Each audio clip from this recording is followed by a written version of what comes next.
Oke, assalamualaikum warahmatullahi wabarakatuh. Semangat pagi, salam petir, salam kaya rame-rame tentunya. Oke kawan-kawan, berbagi informasi seputaran Pi Network. Tetap jaga kesehatannya, tetap beraktivitas seperti biasa, dan tetap dukung channel ini agar semakin berkembang dan semakin semangat membagikan informasi dan perkembangan-perkembangan terkini seputaran Pi Network. Nah kawan-kawan, berita terkini ya mengungkap logika di balik KIC, migrasi dan open mainnet maksudnya kawan-kawan milik Pi Network. Meskipun sudah dijelaskan berulang kali, banyak pelopor Pi Network masih kesulitan memahami proses KIC, migrasi dan open mainnet. Kebingungan ini telah menyebabkan kesalahpahaman yang signifikan, yang menyebabkan kecemasan atas penangguhan waktu atau status kualifikasi KIC. Selain itu, ada pertanyaan tentang kurangnya aktivitas migrasi baru-baru ini. Nah, untuk mengklarifikasi logika yang mendorong kecepatan KIC, migrasi, dan open mainnet, membantu meredakan stres dan kesalahpahaman di antara para pelopor.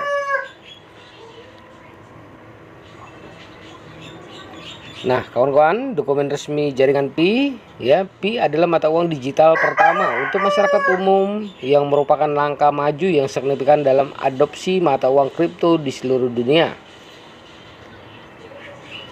Misi membangun platform mata uang kripto dan kontrak pintar yang diamankan dan dioperasikan oleh masyarakat umum. Visi menciptakan ekosistem peer-to-peer dan pengalaman daring paling inklusif di dunia, didukung oleh Pi, mata uang kripto yang paling banyak digunakan di dunia. Untuk mencapai misi dan visi ini, Pi harus tersebar luas dan nilainya stabil.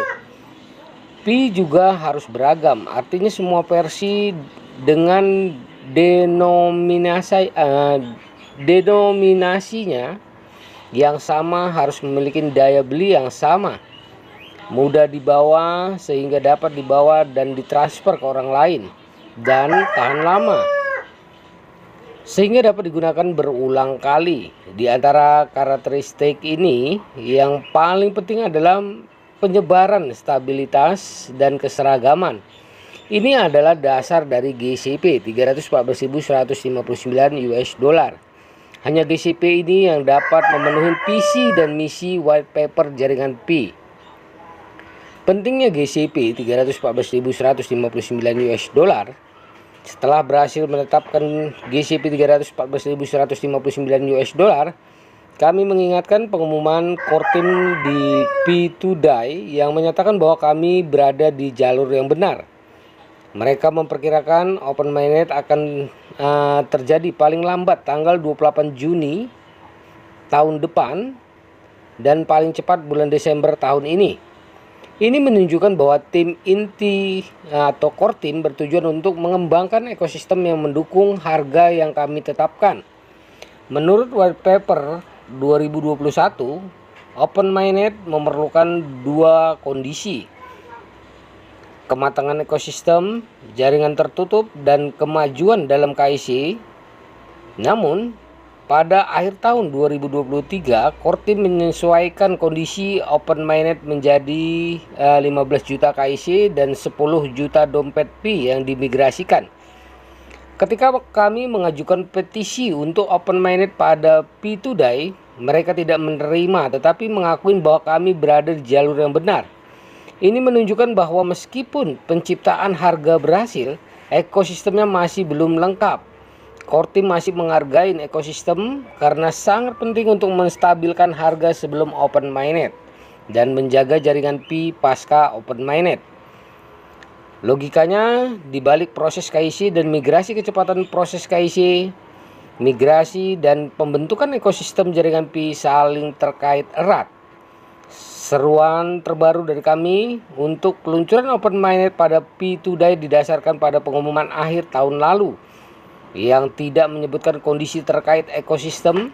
Awalnya, kami yakin core team dapat mengelola volume KIC dan migrasi tanpa menunggu pengembangan ekosistem. Namun, Tampaknya mereka menunggu hingga ekosistem dapat menyediakan beberapa utilitas di GCP kami yang telah ditetapkan, yang memberi kami jangka waktu 5-11 bulan untuk mengembangkan ekosistem. Setelah ekosistem berkembang dengan baik, proses KYC dan migrasi akan dipercepat dan peluncuran Open Mainnet dapat terjadi pada akhir tahun ini. Jika tidak, mereka akan menundanya hingga tahun berikutnya selama 6 bulan.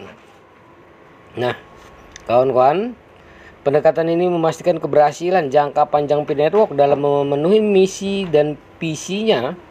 Hal ini juga terkait dengan atribut mata uang dan 5 fungsinya.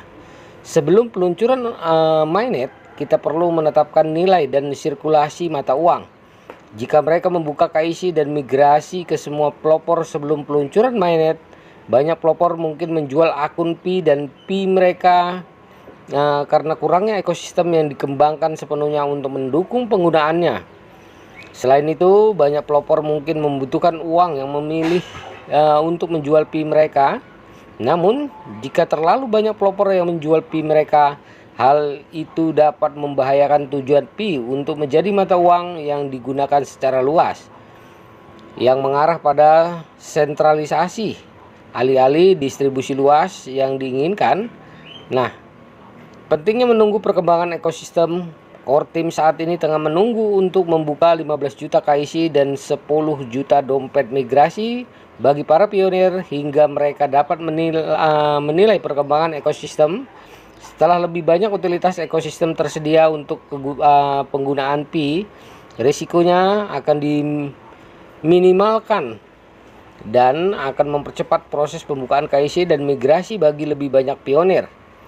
Para pelopor harap diperhatikan, perhitungan waktu Anda akan dijedah jika KYC tidak terbuka untuk Anda atau jika antrian migrasi Anda dalam status menunggu. Anda tidak perlu khawatir perhitungan waktu Anda akan kadaluarsa karena perhitungan waktu belum terbuka untuk Anda. Dan perhitungan waktu tidak akan dimulai seperti yang disebutkan. Core Team tidak segera membuka KYC dan migrasi untuk semua orang. Jika Anda belum menerima pembaruan apapun, itu normal. Mereka akan terbuka untuk semua orang setelah Open Mainnet ketika ada lebih banyak ekosistem untuk menyerap Pi Anda untuk digunakan. Setelah Open Mainnet, hanya sejumlah kecil pelopor yang akan memiliki Pi di dompet mereka untuk keamanan dan penggunaan mengurangi risiko. Ini memberikan Core Team kesempatan untuk mengatasi masalah apapun yang memungkinkan masalah yang akan timbul. Kita harus menghargai Core Team karena melindungi jaringan Pi untuk mewujudkan tujuannya. Mencapai tujuan jaringan Pi berarti semua pelopor akan mewujudkan impian kita tentang kebebasan finansial. Hanya lulus KYC atau memiliki Pi di dompet Anda tidak berarti Anda telah mencapai kebebasan finansial. Jika jaringan Pi gagal mencapai tujuannya, ini membedakan Pi sebagai mata uang dari investasi mata uang kripto tradisional. Nah, kawan-kawan, jawaban tanggung jawab pelopor. Semua pelopor harus memahami bahwa semua saling terkait. Meskipun Anda menginginkan KYC, migrasi, dan Open Mainnet, kurangnya pemahaman menyebabkan kebingungan tentang penundaan Core Team selama 2 tahun. Mengakuin upaya Core Team menunjukkan dedikasi mereka untuk melindungi proyek, namun mereka tidak dapat menyelesaikan tugas kami jika para pelopor tetap tidak dapat informasi tentang peran kami. Kami akan menyalahkan Core Team. Pada kenyataannya, Core Team seharusnya menyalahkan kami karena penundaan kemajuan. Apa yang harus dilakukan para pionir? Sederhana saja ya. Jika Anda belum memiliki Pi yang termigrasi, didiklah diri Anda terlebih dahulu, lalu bantulah para pionir lain memperoleh pemahaman yang tepat. Bagikan artikel ini dan informatif duta GCP lainnya serta informasi barter GCP dengan kelompok Anda. Oke kawan-kawan, begitulah informasinya ya. Jika Anda telah lulus KYC dan memiliki Pi di dompet Anda, berpartisipasilah secara aktif dalam pengembangan ekosistem baik sebagai pedagang atau pelopor yang terlibat dalam barter harga GCP. Saya sarankan untuk menggunakan kombinasi Pi dan Fiat untuk menguntungkan pedagang dan pelopor. Oke kawan-kawan, ya semoga informasi ini bermanfaat buat kita semua, menambah wawasan kita, ya, menambah semangat kita di Pi Network. Oke, perjuangan kita bersama untuk open mainnet tentunya. Nah, perjuangan terus harga GCP 314.159 US dollar. Dan jaga perasa sandi Anda, jaga koin Anda, karena ini adalah aset kebebasan finansial di masa depan buat kita semua para pionir Pi Network. Jangan lupa klik petir. Salam kaya rame-rame. Wassalamualaikum warahmatullahi wabarakatuh.